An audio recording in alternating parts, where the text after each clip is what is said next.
Montrer qu'une suite est géométrique à partir d'une autre suite, c'est souvent le type de questions les plus complexes qu'on pourrait avoir dans un sujet de bac de mathématiques, et donc c'est vraiment important que tu maîtrises le sujet. En fait, dans cette vidéo, on va travailler sur l'exemple d'exercice suivant. Donc on va nous donner une suite, ensuite on nous donne une autre suite, et on nous pose tout simplement la question, montrer que la deuxième suite est géométrique, et en plus préciser sa raison. Donc voilà l'exemple typique d'une question auquel tu as peut-être déjà été confronté. Aucun souci à avoir, je te présente tout ça dans cette vidéo, je t'explique comment répondre très facilement à ce genre de questions et comment avoir tous les points au bac de mathématiques si jamais tu as cet exercice. Alors avant de continuer avec la suite, je te rappelle que j'envoie chaque semaine un email avec un exercice type bac, c'est gratuit et donc ça te permet de rester motivé durant tes révisions et d'être sûr de maîtriser tous les concepts qui peuvent tomber au bac de mathématiques. Si jamais ça t'intéresse, je t'invite à t'inscrire, donc c'est le premier lien dans la description. Tu mets ton adresse mail et ensuite tu commenceras à recevoir les premiers emails chaque semaine. Allez, je te laisse avec la suite de la vidéo. Alors à présent, plongeons-nous dans l'exemple dont je t'ai parlé en début de vidéo et je vais te montrer comment répondre à ce genre de questions. Alors voilà la question auquel on était confronté. Soit la suite UN de premier terme U0 égale 1500 est définie par UN plus 1 égale 0,8 fois UN plus 400 pour tout entier naturel n plus grand ou égal à 0. Ensuite, on introduit une deuxième suite, soit la suite Vn définie par Vn égale UN moins 2000. Montrer que la suite Vn est géométrique et préciser sa raison. Donc là, on voit que c'est typiquement une question en fait qui fait référence du coup à comment montrer qu'une suite est géométrique à partir d'une autre suite. Donc là, on voit que la suite Vn est géométrique à partir d'une autre suite qui est la suite Un. Et donc c'est pour ça que du coup, ce genre de question revient souvent. Et tu vas voir que ça a l'air compliqué puisqu'on a plusieurs suites les unes dans les autres, mais pourtant, c'est pas si compliqué que ça. Et on va en parler tout de suite dans cette vidéo. Alors, pour montrer qu'une suite Vn est géométrique, on se rappelle, il suffit en fait de montrer que Vn plus 1 sur Vn est égal à Q, où Q est une constante qui correspond à la raison de la suite. Alors pourquoi ça? On se rappelle qu'une suite géométrique, en fait, c'est Vn plus 1 égale Vn, donc le terme précédent, fois Q. Donc en fait, si je mets le Vn de l'autre côté, donc quand j'avais Vn fois Q, je le passe de l'autre côté, du coup il va diviser puisque là il multipliait, donc je le passe de l'autre côté et j'ai Vn. Et à la fin, il ne me reste plus que Q de l'autre côté à droite. Donc ça veut dire qu'en fait, Vn plus 1 sur Vn, ça correspond du coup à Q, à la constante. Et donc tout simplement, je vais du coup prendre ma suite Vn, la suite Vn qui était définie dans l'exercice, donc qui est ici, et je vais calculer Vn plus 1, je vais calculer Vn, et ensuite je vais faire la division. Si à la fin j'obtiens un nombre, par exemple 3, du coup ça voudra dire que la raison c'est 3, puisque du coup, en remettant l'équation de base, je pourrais faire Vn plus 1 égale Vn fois 3. Et donc la raison, ce serait 3.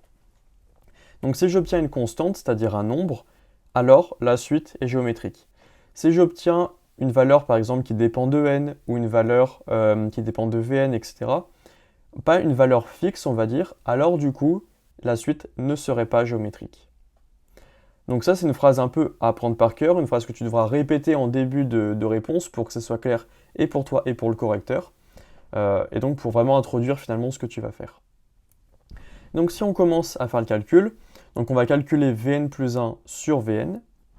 Et donc nous on se rappelle dans l'exercice on avait que Vn était égal à Un moins 2000. Donc Vn égale Un moins 2000. Et Un plus 1 égale 0,8 fois Un plus 400. Donc là je reprends mes données de l'exercice. Donc je fais mon calcul sans paniquer. Vraiment au début il faut vraiment connaître l'objectif qu'on veut atteindre. Et ensuite, on fait tout simplement la méthode pour réussir à obtenir cet objectif. Donc nous, on nous dit, il faut faire Vn plus 1 sur Vn. Et bien, je le fais. Vn plus 1 sur Vn, du coup. Vn plus 1, ça correspond à Un plus 1 moins 2000 sur Un moins 2000. Un, je ne peux pas vraiment le développer. Bon, c'est Un, ok. Par contre, Un plus 1, ce qu'on nous a dit, c'était que c'était égal à 0,8 fois Un plus 400. Donc je remplace là. Au début, je mets ça sous forme de parenthèse, puisque pour bien isoler Un plus 1, pour que ce soit clair pour le correcteur et aussi pour moi quand je fais le calcul. Mais ensuite, ce que je peux faire, c'est que je peux tout simplement enlever les parenthèses que j'ai ici, puisque c'est au début de l'opération. Ok, ensuite, je vais effectuer, quelle est la prochaine étape? C'est que je peux faire ensuite 400 moins 2000, donc ça me donne 1600. Et donc, à cette étape-là, on a 0,8 fois UN moins 1600 sur UN moins 2000. Bon. Maintenant, le truc, c'est que nous, on se dit, ok, c'est bizarre, parce que là, j'ai 0,8 fois UN, là, j'ai UN tout seul, après, j'ai moins, et après, j'ai un nombre. Et en fait, ce qu'on voit, c'est que 1600, c'est 0,8 fois 2000.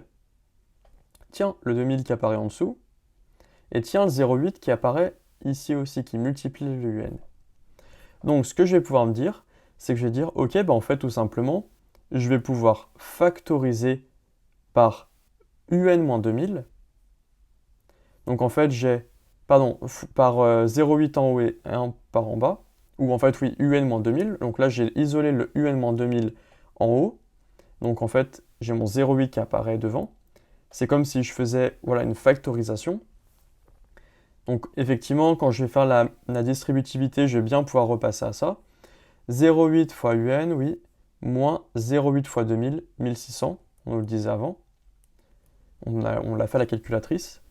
Et en bas, du coup, en fait, j'ai mon 1 fois UN, moins 1 fois 2000, moins 2000, etc.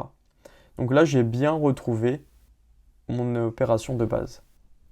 Alors pour ceux qui se posent peut-être la question de comment j'ai eu l'idée de factoriser par 0,8, en fait ce que je me suis dit c'est que j'ai remarqué que là j'avais 0,8 fois UN et en bas j'avais UN tout seul.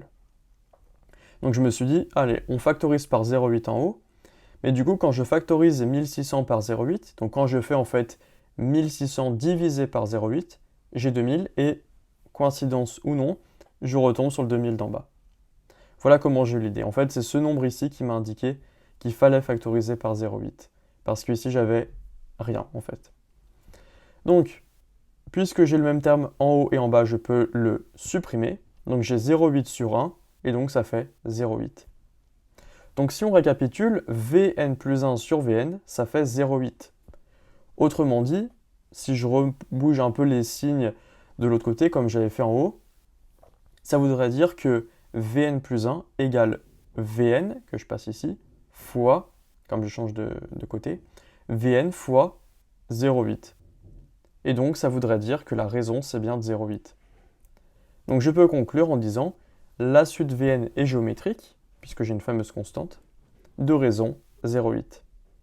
Et voilà comment j'ai pu répondre à cette question, avec un calcul qui paraît certes compliqué, mais lorsqu'on s'entraîne et qu'on le fait sur plusieurs suites différentes, on voit qu'en fait, c'est quasiment tout le temps pareil, avec une sorte de factorisation à faire, etc. Donc voilà comment montrer qu'une suite est géométrique à partir d'une autre suite. Tu l'as vu, donc pour répondre à ce genre de questions, il y a pas mal de calculs à faire. Montrer qu'une suite est géométrique à partir d'une autre suite, c'est pas si facile que ça. Et donc tu vois que finalement, quand on a la méthode et qu'on sait où on veut aller, malgré les calculs, on arrive en général au résultat qu'on attend. Alors si cette vidéo t'a aidé, je t'invite à mettre un petit commentaire sur la vidéo pour me faire part un peu de tes retours, à la liker et bien sûr à t'abonner à la chaîne, comme ça tu seras alerté des autres vidéos que je pourrais tourner. Et bien sûr si tu veux aller plus loin, si tu veux rester au maximum de tes révisions, si tu veux être sûr de maîtriser tous les concepts qui sont abordés dans les bacs de mathématiques, alors je t'invite à t'inscrire aux emails privés. C'est un email chaque semaine, donc ça ne demande pas trop de travail. En plus c'est facultatif, si tu n'as pas envie de faire l'exercice, tu le fais pas. Ça te permet en fait finalement de rester dans tes révisions, de rester à jour et de ne pas te laisser décourager parce que réviser pour son bac de mathématiques, c'est pas si motivant.